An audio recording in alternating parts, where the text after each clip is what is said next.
Hello mga mamshis! For this videos ay magmumukbang tayo ng inap. Ito po ay Arabic food. Ito po ang tawag sa kanila ay warak inap.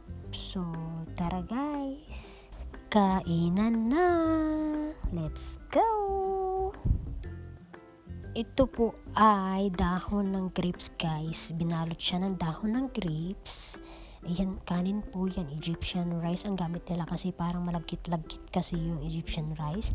Tapos may nilalagay sila dyan, mga ingredients, di ko lang alam kung, hindi ko din matandaan kung ano mga nilalagay dyan. No, kasi matagal na din yun, nagtrabaho ko sa Saudi dati, no. So ayan, tikman na. Ayun, napangiwi si Inday kasi maasim-asim yung dahon ng grapes.